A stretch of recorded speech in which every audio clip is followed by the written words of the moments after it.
నమస్తే. నేను మీ కుప్ప పద్మిని. ఇన్నాళ్ళు మీ సపోర్ట్‌ని నాకందిస్తూ, మీ ప్రేమని నాకందిస్తున్న ప్రతి ఒక్కరికి కృతజ్ఞతలు. ఇప్పుడు చూడబోతున్న ఈ వీడియో కూడా ఖచ్చితంగా మీకు ఉపయోగపడుతుంది. లైక్, షేర్ అండ్ సబ్స్క్రైబ్ చేసి మీ ఇష్టాన్ని అలాగే మీ సపోర్ట్‌ని నాకందించండి. అలాగే ఈ వీడియో పట్ల మీ అభిప్రాయాన్ని కామెంట్ సెక్షన్‌లో కామెంట్ చేసి నాకు తెలియజేయండి. నమస్తే. జీవితంలో రకరకాల సమస్యలతో బాధపడుతున్నారా? ముఖ్యంగా ఆర్థిక సమస్యలతో సతమతమవుతున్నారా? ఎన్నో పరిహారాలు చేసి అలసిపోయారా? మంచి మార్గం దొరకాలని కోరుకుంటున్నారా? అయితే రండి, విశ్వాన్ని ఎలా అడగాలో తెలుసుకుందాం. లా ఆఫ్ అట్రాక్షన్ క్లాసెస్ మీకోసం మన ఛానల్లో. వివరాల కొరకు సంప్రదించండి.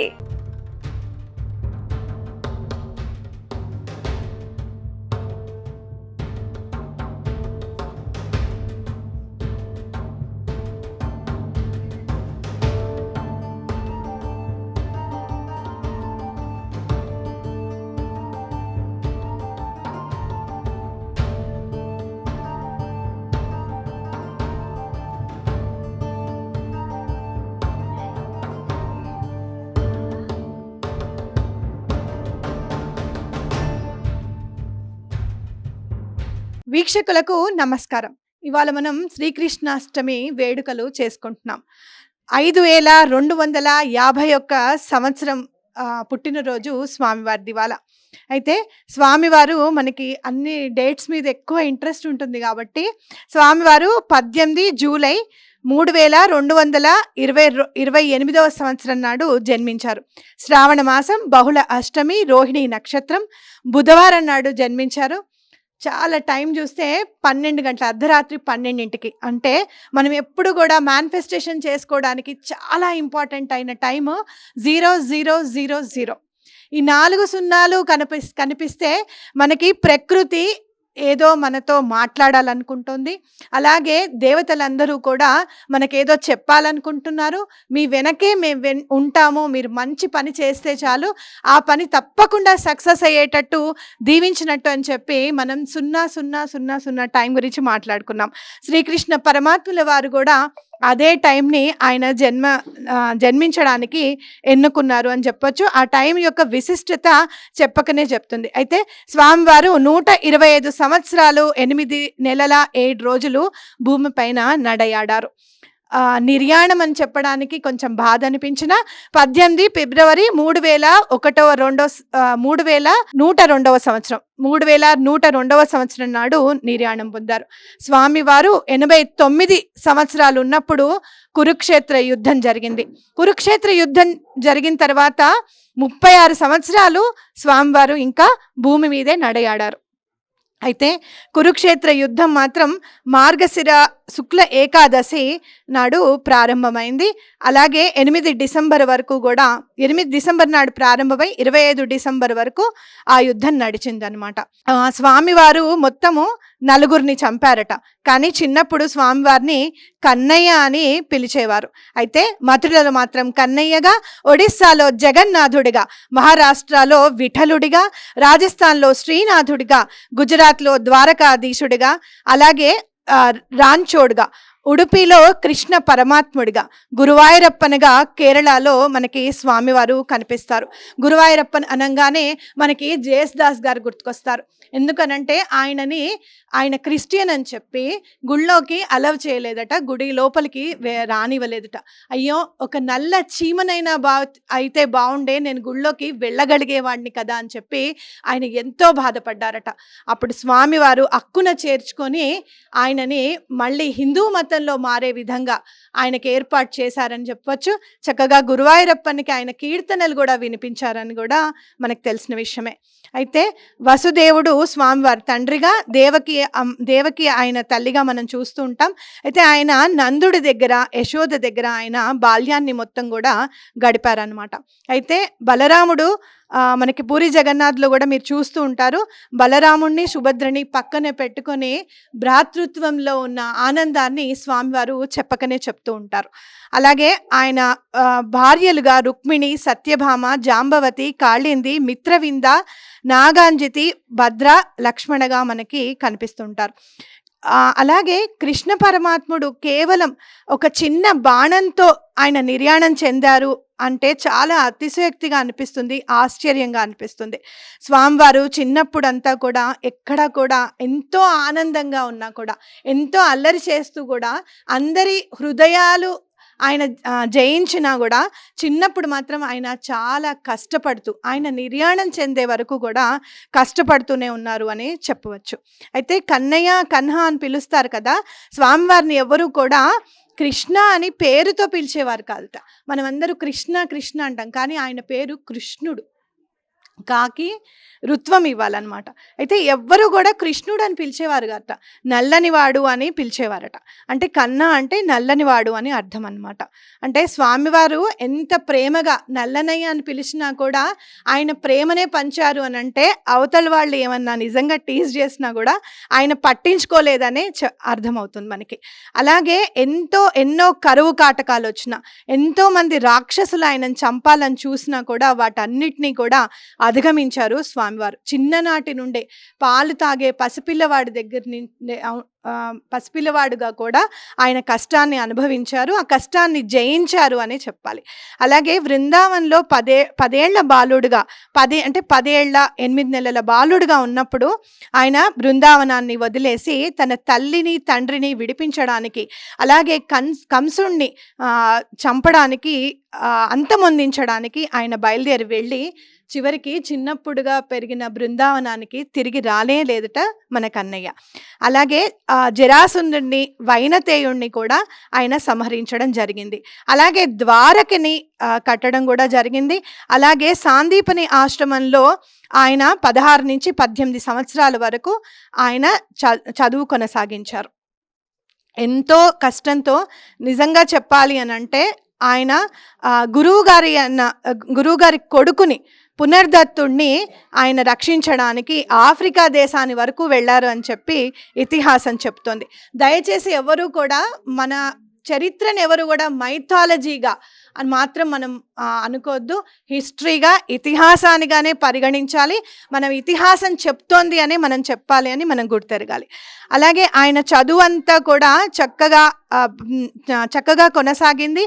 అలాగే పాండవుల్ని రక్షించడం, అలాగే లక్కయిలు తగలబడిపోతోందని ముందుగానే తెలిసి వాళ్ళని అందులో నుంచి రక్షించడం. నిజంగా చెప్పాలి అని అంటే ద్రౌపదిని రక్షించడం అనేది మనకి చాలా ధైర్యాన్ని ఇస్తుంది అనమాట. అయితే మరి ద్రౌపది వలువలు ఊడుతూ ఉంటే అంత గుట్టలుగా మరి చీరలు పడిపోతున్నప్పుడు స్వామివారు వెంటనే రాలేదా అని అంటే, అప్పుడు ద్రౌపది ఏ ద్వారకాధీశ అని చెప్పి దండం పెట్టుకుంటోంది, కానీ చివరికి ఆవిడ నా హృదయంలో నివసించే కృష్ణుడా రా అనగానే వచ్చారట స్వామి. అంటే హృదయంలోనే ఉన్నాను, ఇంకెక్కడో లేను, మీ దగ్గరే ఉన్నాను, మీరు పిలిస్తే పలుకుతాను అని చెప్పి స్వామివారు చెప్పకనే చెప్పారనమాట. అలాగే ద్వారకా కూడా మనకి చూస్తే గనక నీటిలో మునిగిపోవడం ఇదంతా కూడా కనపడుతుంది. నిజంగా మనం ఈ సందర్భంగా మోడీ గారికి చేతులెత్తి నమస్కరించాలి.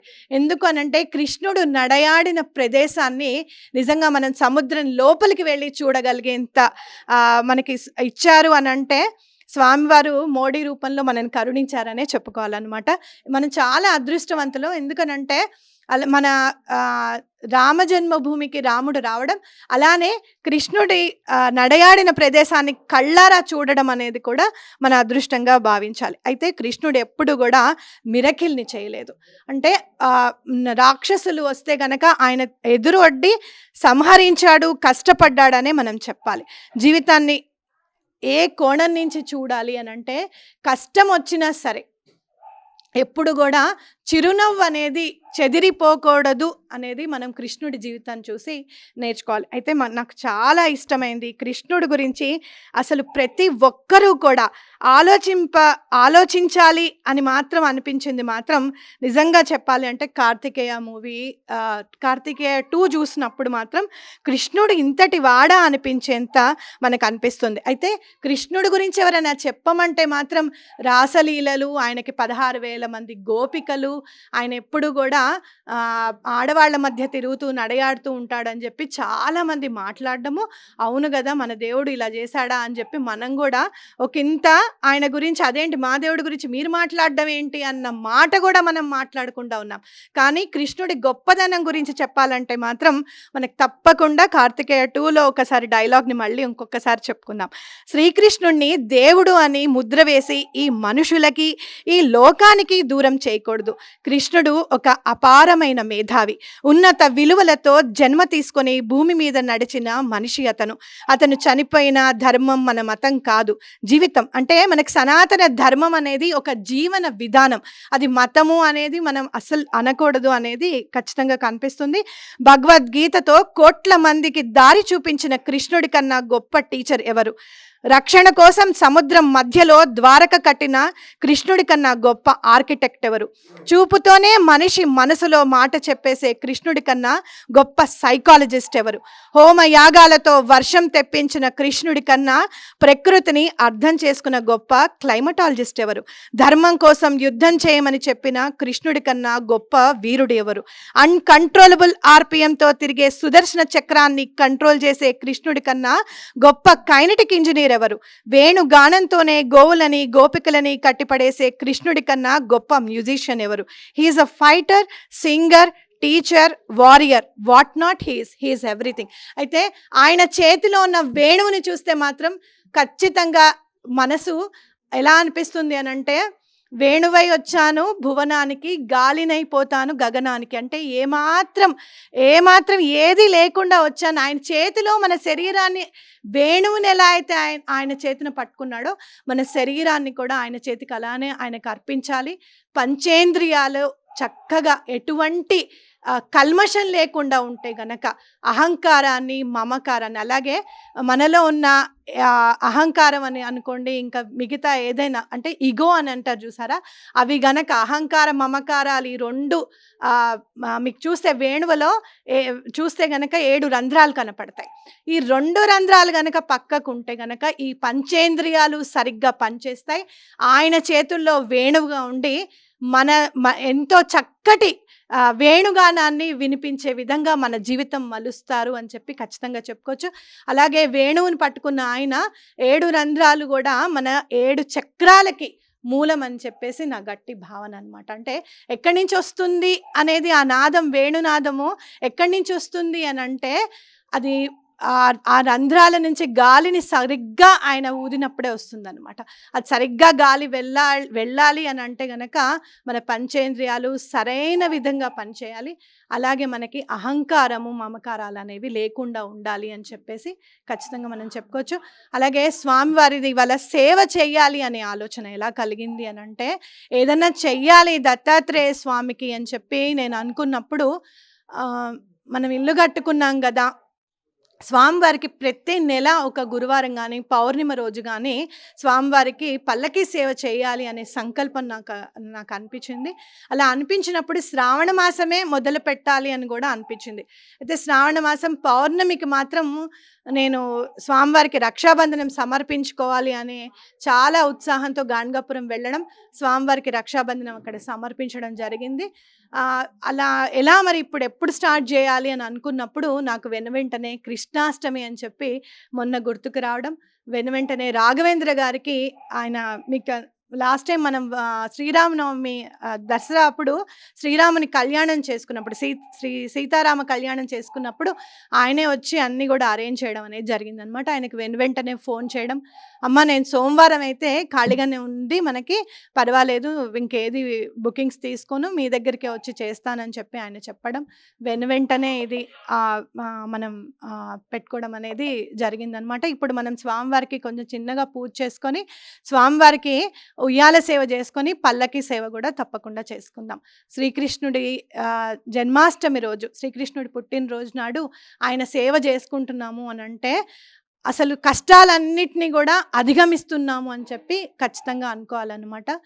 నేను చాలా బాధల్లో ఉన్నప్పుడు, ఇంకా అసలు ఆ కష్టం నుంచి నేను బయటకు వస్తానా, మళ్ళీ ఎప్పుడైనా నేను నిలబడగలుగుతానా అని నేను అనుకున్నప్పుడు నేను ఒకటి చూశాను అనమాట, బోర్డు మీద ఒకటి చూశాను, ఇది శాశ్వతం కాదు అని. ఇదొక్కటే లైన్ నా జీవితాన్ని చాలా మలుపు తిప్పింది అనిపించింది అనమాట. అంటే ఇది శాశ్వతం కాదు అని అంటే అది ఎప్పుడు గుర్తుపెట్టుకోవాలి అని అనిపించింది. అంటే రేపటి రోజు నాటి నేను బాగుండాలి అంటే ఇవాళ నేను కరెక్ట్గా ఉండాలి అనేది నా మనసులో నాటుకుపోయింది. అలాగే ఇది శాశ్వతం కాదు అనేది, కష్టం అనేది శాశ్వతం కాదు. నేను ముందుకు వెళ్ళగలుగుతాను, నేను నిలబడగలుగుతాను. అలాగే నా చుట్టూ ఉన్న వాళ్ళని కూడా నిలబెట్టాలి. వాళ్ళు ఏదైనా ప్రాబ్లంలో ఉంటే నేను తప్పకుండా సాల్వ్ చేయాలి అనే తపన నన్ను ఈ రోజుకి ఈ స్టేజ్కి తీసుకొచ్చింది అనేది గట్టిగా చెప్తాను. భగవద్గీత మొత్తం సారం అంతా కూడా ఇది శాశ్వతం కాదు, నువ్వేమీ భయపడకు, నీ వెనుక నేనున్నా, నువ్వు చేసే కర్మని సరిగ్గా చెయ్యి, ధర్మబద్ధంగా చెయ్యి, నీ వెనకే నేను ఉండి రక్షిస్తాను అనేది స్వామివారు చెప్తారు. అలాగే మనం కూడా అలాగే ఆయన చెప్పినట్టుగా ఆయన చేయి పట్టుకొని నడుస్తూ వెళ్ళిపోతే ఎలా అయితే సుధాముడికి అటుకులకే ఆయన లొంగిపోయాడో అలానే చిన్నగా సేవలకే ఆయన లొంగిపోతాడు అని కూడా ఖచ్చితంగా చెప్పచ్చు. వెన్నని దొంగలించాడు స్వామి అని అంటే ఏంటి అర్థం అంటే మన మనసు కూడా అంతే తెల్లగా, అంతే శుతిమెత్తగా, ఎవరైనా పట్టుకుంటే కరిగిపోతుందా అనేంతగా ఉండాలి మన ఇన్నర్ సోల్ అనేది నా గట్టి భావన. దాని మీద మనం అందరం కూడా ఏ రోజుకు ఆ రోజు అయితే దైనందిన జీవితంలో ఎన్నో అవాంతరాలు రావచ్చు, ఎన్నో అడ్డంకులు రావచ్చు, ఇంకొకళ్ళ బిహేవియర్ వల్ల మన బిహేవియర్ మార్చుకోవాలి, ఇలానే ఉండాలి అలానే ఉండాలి అని చెప్పి మనకు అనిపిస్తూ ఉండొచ్చు. కానీ ఎప్పటికప్పుడు భగవంతుడు దగ్గర ఎలా ఉంటే ఆయన మనని స్వీకరిస్తాడు అనేది గనక మనం ఒక్కసారి దృష్టి పెడితే గనక తప్పకుండా ఆయనకి మన మనసే నివేదన అవుతుంది అనేది ఖచ్చితంగా చెప్పుకోవచ్చు. అయితే ఇవాళ కార్యక్రమంలోకి వెళ్ళిపోదాం. స్వామివారికి చిన్నగా పూజ చేసుకొని స్వామివారిని ఆవాహన చేసుకొని చక్కగా ఆయనకి ఉయ్యాల సేవ, పల్లకి సేవ చేసుకుందాం.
सर्वो विघ्नोपशान्ते सर्वमंगलमांगल्ये शिवे सर्वार्थ साधिके शरण्ये त्र्यंबके गौरी नारायणी नमस्तुते नमस्ते जयस्ते जागो महापुरुषो विष्णुराज ब्रह्मदावनस्य ब्राह्मणे द्वितीयपदार्थे विष्णुदेवेदा हरकल्पे वैवस्तर नामंत्र युगे कलियुगे प्रथम शरणे भरतवर्षे भरतखंडे जम्बूदीप रामक्षेत्र बौद्धावतारणे दंडकारण्ये देशो गोदावरी दक्षिणादिरो क्रोधी नाम संवत्सरे दक्षिणायने शरद ऋतु भाग्यनकर्तितो श्रावणमासतिथे सप्तम्या तिथौ अष्टम्या तिथौ कृष्णपक्ष कृतिका नक्षत्र व्याघतयोगतिथ बबलकरणतिथ सोमवासरे चंद्रमः वृषभ राशिस्तेषु सूर्यसिंह राशिस्तेषु एव गुणविशेष्ट्यान्न शुभ पुण्यतिथोः ममः आजयः सर्वमन इच्छित कामना फल सिद्ध्यर्थे ममः निवास स्थाने गणपति पूजन च तदोपरांत श्री कृष्ण परमात्मा देवता वासुदेव देवता जन्म तिथोः पूजन च करिष्ये। हरि ओम। ओम एकदन्ताय विद्महे वक्रतुण्डाय धीमहि तन्नो दन्ती प्रचोदयात्। ओम श्री महागणाधिपतये नमो नमः। ఓం శ్రీ మహాగణాధిపతే నమః ఆహ్వానార్థే పుష్పం సమర్పయామి ఓం శ్రీ మహాగణాధిపతే నమః ఆసనార్థే అక్షతాం సమర్పయామి ఓం భూర్భువస్వాహ ఓం దేవతాభ్యో నమో నమః ఓం కలశ విష్ణు గండే రుద్రతనుశ్రిత అగ్రమూల బ్రహ్మ గతే మధుగణా సూదాగుచోదాగ సర్వే సప్తివసుందరా ఋగ్వేదో యజుర్వేదో సామవేదో ధర్మణాంగేయం సహిత కలశతో సమశ్రిత అగ్రమూల గాయత్రి శాంతి పుష్టికరాయ అంతో దేవస్మిక గంగే జయమనే జయ గోదావరి నర్మదా సింధు కావేరీ జలస్మిత ఓం పూర్వస్వాహ కలశ శ్రీ వరుణాయ నమః వాయామి ఓం నమో నమః ఓం శ్రీ మహాగణాధిపతే నమః ఆసనార్థే అక్షతాం సమర్పయామి ఓం దేవతాభ్యో నమః పాద్యో మధ్య సమర్పయామి వాసుదేవాయ నమో నమః పాద్యో ఓం భూర్భువస్వాహాం దేవతాభ్యో నమః పాద్యో మధ్య సమర్పయామి ఓం భూర్భువస్వాహాం దేవతాభ్యో నమః హస్తో వర్గం సమర్పయామి ఓం భూర్భువస్వాహ ఓం ఆచమనం సమర్పయామి ఓం భూర్భువస్వాహాం దేవతాభ్యో నమః స్నానం సమర్పయామి ఓం భూర్భువస్వాహ మొత్తం తీసుకోండి ఓం దేవదేవతాభ్యో నమో నమః యావత్ పూజా సమాప్తి స్థావత్ స్థిరో భవాః ఓం దీపదేవతాభ్యో నమో నమః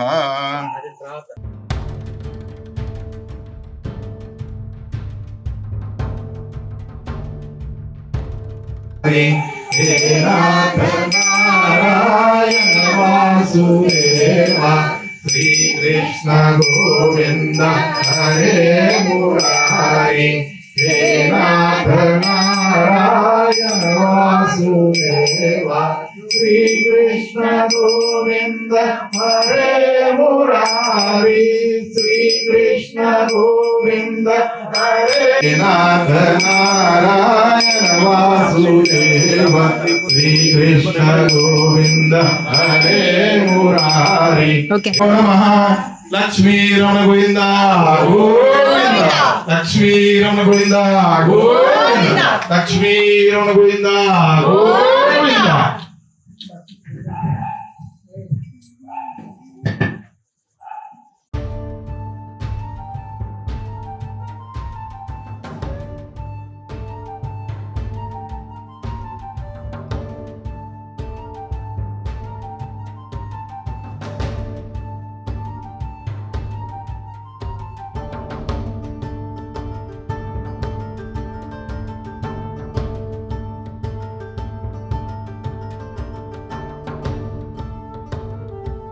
హరి హరి లక్ష్మీ నారాయణ నారాయణ హరి హరి ఓం శాంతాకారం శయనం పద్మనాభం సురేశం విశ్వాధారం సదనసకుశం మేఘవర్ణం శుభాంగం లక్ష్మీకాంతం కమలనయనం యోగివిజ్ఞానగమ్యం వందే విష్ణుం భవభయహరం సర్వలోకైకనాథం మేఘశ్యామం శ్రేయకం శ్రేయవాసం శ్రీవత్సాంతం కౌస్తుభోత్సాసితాంగం పుణ్యోపేతం పుండరీకాయదాక్షం విష్ణుం వందే సర్వలోకైకనాథం.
చూశారు కదా, మనం స్వామివారికి కృష్ణాష్టమి నాడు అంటే భగవంతుడే మానవుడై జన్మించి తన చిరునవ్వుతో అలాగే మందహాసాలతో అలాగే తన అల్లరితో మనందరినీ సర్వలోకాన్ని రంజింపజేసిన ఘట్టం శ్రీకృష్ణ జననం.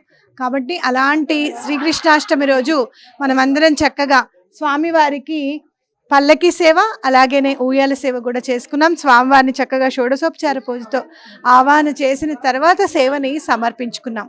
ఇవాళ నిజంగా నాకు కూడా రాసలీల అంటే ఏంటి అనేది చాలా అనుభవంలోకి వచ్చిందనమాట. చాలామంది మనం ఉత్తరాదిన రాసలీల అనేది కార్యక్రమం అంటే స్వామితో కృష్ణుడితో మమేకమై రాధ కానివ్వండి, మిగతా గోపికలందరూ కానివ్వండి,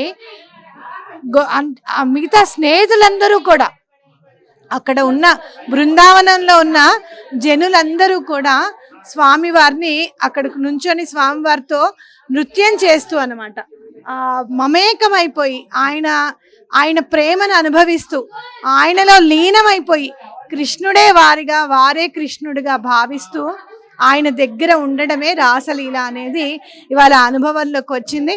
స్వామివారిని ఇలా సేవ చేసుకోవడం అనేది చాలా అదృష్టంగా భావిస్తున్నాను నేను. మీ అందరూ కూడా చక్కగా అందరూ పిలిచిన వెంటనే అందరూ ఇక్కడ కాలనీ వాళ్ళందరూ రావడం, వాళ్ళందరూ కూడా సేవలో పాల్గొనడం. ఎందుకనంటే అంత బరువైన పల్లకీని మోస్తున్నాం కదా స్వామి, నీదే భారం అని చెప్పి తీసుకొని వెళ్ళాం. చక్కగా కాలనీ అంతా చక్కగా స్వామివారిని అంతా పల్లకీ సేవ చేసుకున్నాం. అయితే ఇవాళ కృష్ణాష్టమి రోజు చెయ్యాలి పల్లకీ సేవ అనేది స్ఫురణకి రావడం మాత్రం ఆ రాజశ్యామల అమ్మవారే తీసుకొచ్చారని చెప్పాలి. ఎందుకనంటే లలిత అమ్మవారే శ్రీరామచంద్రుడిగా, అలాగే రాజశ్యామల అమ్మవారే మన కృష్ణుడిగా జన్మించారు, అవతరించారు అని చెప్పి నానుడి.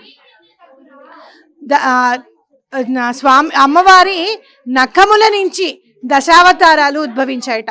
లలిత అమ్మవారి నఖముల నుంచి స్వామివారి దశావతారాలు ఉద్భవించాయి. అందుకేనే మా శ్రీరామచంద్రుడు ఆ శ్రీకృష్ణ పరమాత్మని మనం చూస్తూ ఉంటే గనక చూపుని మరల్చలేము, తిప్పుకోలేము. అలాగే మన లక్ష్మీ నరసింహస్వామి కూడా ఎంత చక్కగా నవ్వుతూ ఉన్నారో చూడండి. స్వామివారు ఇవాళ మనం అందరం కూడా చక్కగా సేవ చేసుకున్నాం. అలాగే కృష్ణాష్టమి రోజు ఇలా చెయ్యాలి అనే ఆలోచన దత్తాత్రేయ స్వామి సేవ చేసుకోవడానికి అని చెప్పి గాణగాపురం వెళ్ళినప్పుడు కృష్ణాష్టమి చెయ్యాలి అని చెప్పి సంకల్పం అనేది జనించింది మనసులో. తప్పకుండా ఇది స్వామివారికి చేసిన సేవగా మీ అందరి తరఫున కూడా రెడ్ టీవీ సబ్స్క్రైబర్సే కాదు, రెడ్ టీవీ భక్తి వ్యూవర్స్ అందరూ కూడా, మిగతా ఛానల్స్ అందరు చూసే వాళ్ళందరి తరఫున స్వామివారికి సేవ చేసినట్టుగా నేను భావిస్తున్నాను. మీ అందరిపైన, మా పైన, మనందరి మీద స్వామి కరుణ, కృపా కటాక్షాలు ఎల్లప్పుడూ కూడా అన్నిటికీ మించి స్వామివారి ప్రేమని మనం అనుభవించాలని చెప్పి, అలానే ప్రేమపూర్వకమైన భక్తిని స్వామివారి చరణాలకి మనం అందరం సమర్పించాలని చెప్పి నేను కోరుకుంటున్నాను. ఉంటాను. మీ శ్రవంతి.